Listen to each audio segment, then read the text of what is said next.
CJ Flyer back with another YouTube video. Good morning, everybody. It is October 22nd. It's around 9:40 a.m. Central Time as I am recording this a little bit late in the morning, but nonetheless, here we are. And I figured this would be something fun that we could do throughout the season. I'm going to document this along the way as well. We're just going to predict the games. We're going to preview the matchups of all the NBA games going on that particular day and make our predictions and then recap our predictions later on. And I will record everything on a spreadsheet here. Now I have it in Excel, and actually you guys can't even see what's going on here. There we go. I'm going to have this in Excel. I'm going to move it over to a Google Sheets and make it a viewable Google Sheets link to put in the YouTube video description for you guys so that throughout the season you can track my progress.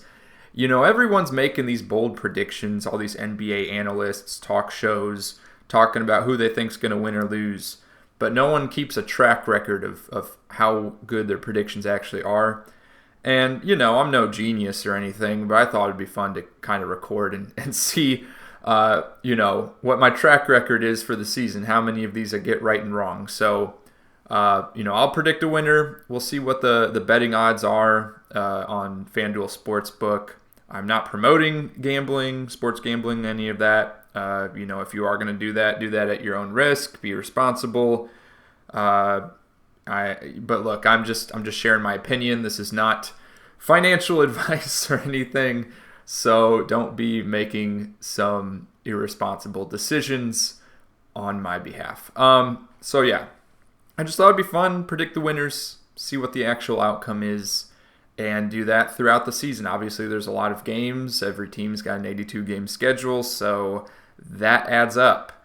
And of course, we got the NBA Cup game as well and the playoffs. But I thought nonetheless it would be fun to do these previews daily.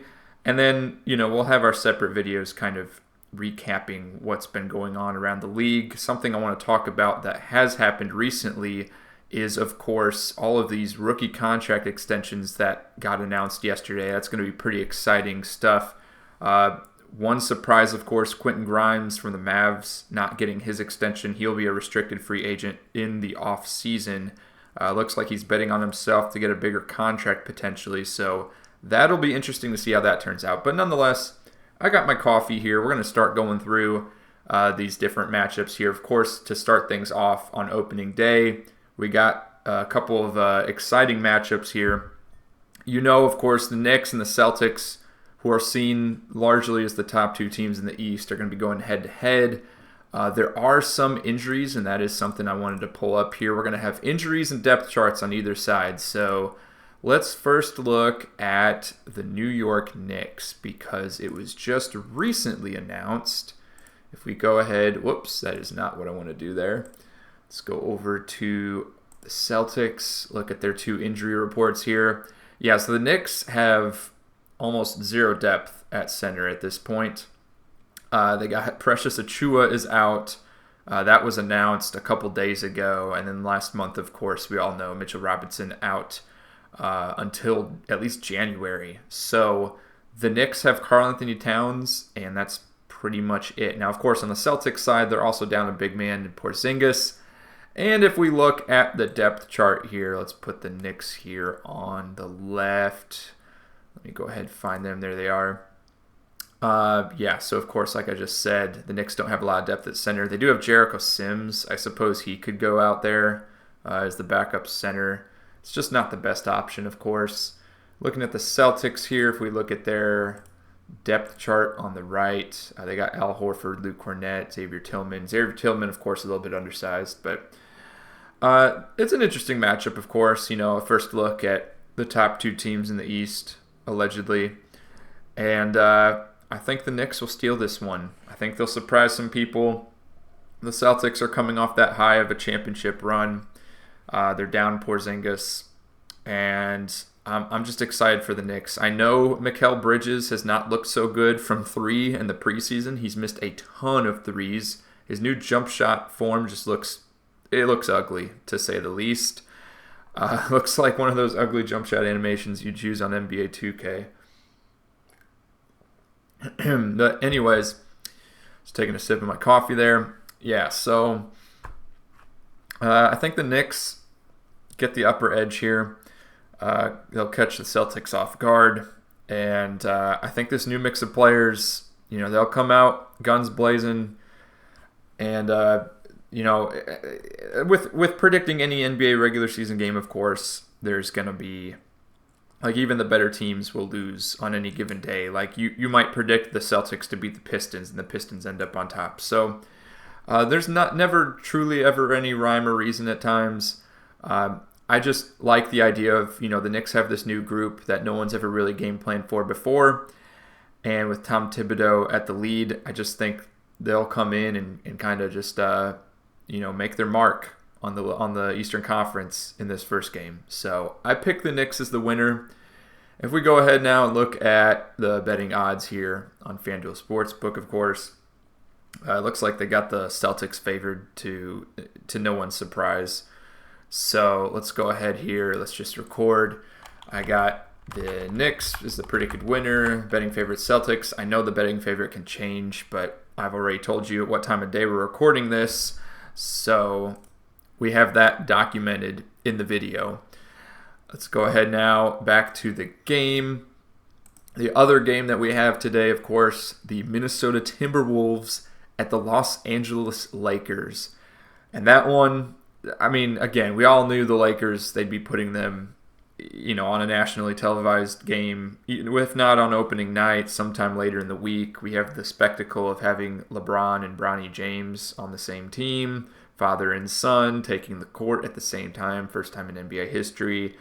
Look, the interviewers are asking Bronny if he thinks he'll play. We all know he's going to get on there on the court. It's one of those things. I hope they put him on there for 5 minutes, take him off, send him to the G League type of thing for his own benefit. Do I think that's going to happen? No. I'm fairly confident Bronny's going to just remain on the active roster the whole year. Because it's not just this one game, this one time, They're going to want to show out for every team, right? Every team's fans, every away arena. It's a huge financial boost to the league. Anytime the Lakers are coming into town, everyone's going to want to see LeBron and Bronny on the court at the same time. I want to see LeBron and Bronny on the court at the same time when I go to the game. I plan to go to the game versus the Mavs in Dallas in January. So, yeah, I would expect that he's going to play. Now, as far as the game prediction here, the Timberwolves, I believe, I don't think they have any injuries right now. If we go ahead and take a look at Minnesota, and then also on the other side, pull up the Lakers. The Lakers do have an injury. I forget who off the top of my head. Oh, yes. Yeah, Jared Vanderbilt. That's a huge loss. So that was announced last week, and it's probably a minor injury, but nonetheless, in the short term, that's going to be detrimental to the Lakers. If we go ahead and look at their depth chart, they don't have a lot of bigs, a lot of quality bigs. Jared Vanderbilt, of course, is more like is a forward position, but he can fill in at the 5, and he's a guy that they need on that team for defense and rebounding. So you're looking at Anthony Davis being backed up by Jackson Hayes, which, hey, it's not ideal. Sorry, let me put the Timberwolves on this other side here. The Timberwolves, I'm really excited to see to see them play this year. Obviously, as a Mavs fan, I was rooting against them last year in the Western Conference Finals, but this team is exciting. It has an exciting future. I know some people, some Wolves fans are probably disappointed or scratching their heads. Like, you traded Towns for Julius Randle and Dante DiVincenzo. Feels like a step back, especially when Towns has been very dedicated to the team long term, despite the occasional trade rumors. But obviously the financial part of it just doesn't work out unless the Timberwolves want to take that risk. So, I don't know. I think they still have a quality team. I think they'll still surprise people potentially. But I've shared my prediction for the standings in the Eastern Conference, Western Conference standings prediction video if you want to go ahead and check that out.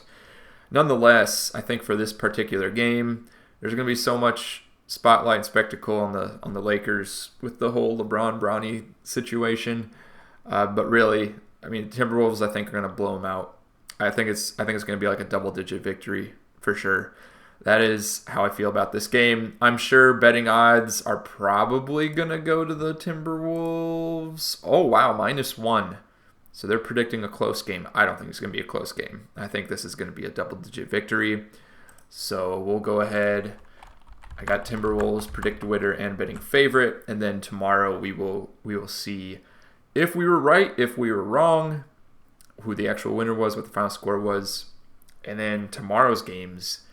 Oh, there's a lot of games. I know I could do it all in today's video, but I just kind of wanted to go one day at a time. So tomorrow we have, I think, like 10 games. It's pretty typical for opening week.